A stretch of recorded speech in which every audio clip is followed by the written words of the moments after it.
Hi guys! Panibagong araw, panibagong video na naman tayo. At for today's video is gagawa tayo ng nakakaibang ulam na naman. Kasi nakakasawa din naman yung araw-araw is manok na lang. Yung paulit-ulit na lang na, alam mo yung paulit-ulit na lang na parang feeling mo is naumay ka na. So ayan, let's go. At gagawa tayo ng panibagong ulam. At ito hindi lang pang ulam, pwede din naman siyang papakin.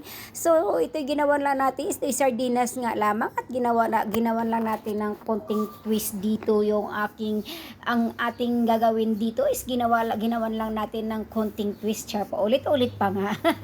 So yun at guys, at napakasarap nga talaga at gumawa pa nga tayo ng sausawan dito. So let's go, ituturo ko sa inyo kung paano. So syempre ayan, may dalawa tayong sardinas dito. So ayan ang dalawang sardinas natin dito, at dito pa nga naghanap pa nga tayo kung ano pa ang pwedeng ipang ulamin natin dito.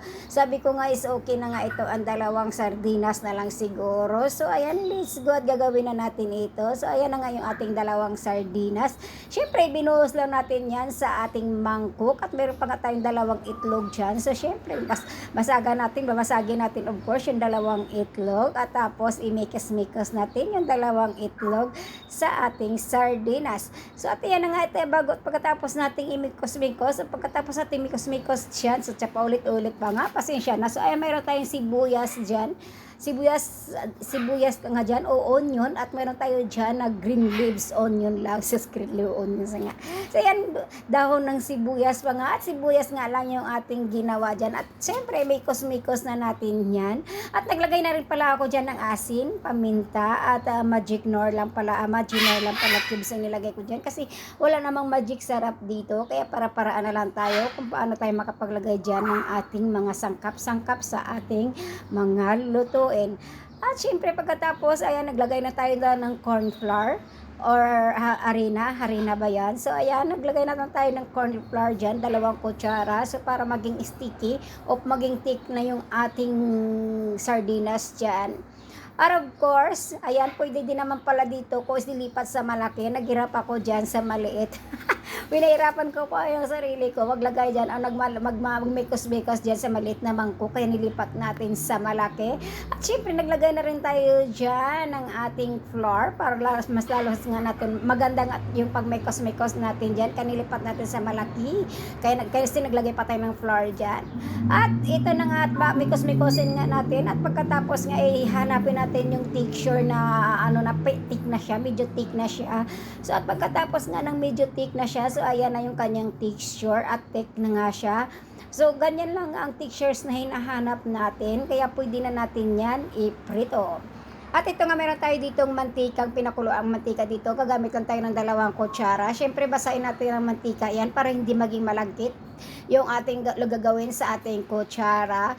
At dito na nga yung unang batch na ating gagawin dito. So ayan, gagawa lang tayo dyan ng 1 kutsara lang. Yung susukatin lang natin ng 1 kutsara na yan.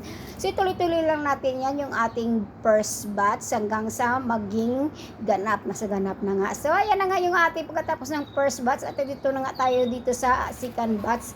So ayan, ito tuloy-tuloy na nga lang natin yung ating sardinas dyan. So ganyan lang kasimple. Medyo pinahirapan na natin ng konti.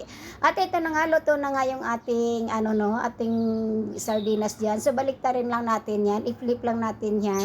So ayan, nasa sa inyo na yan kung gaano kalutong yung inyong gagawin dyan. Pwede nyo gawing malutong na malutong, at depende sa inyo kung ano nga ba kalutong yung inyong gagawin. So at ito na, ready na nga itong ating first batch. Syempre ihahon na natin to ang ating first batch, at ready na nga siya. At mayroon tayo dyan plato na may wet paper, or ayan nga, with dry paper pa nga. So syempre papatuloy natin yung mantika para i-absorb dyan yung mantika.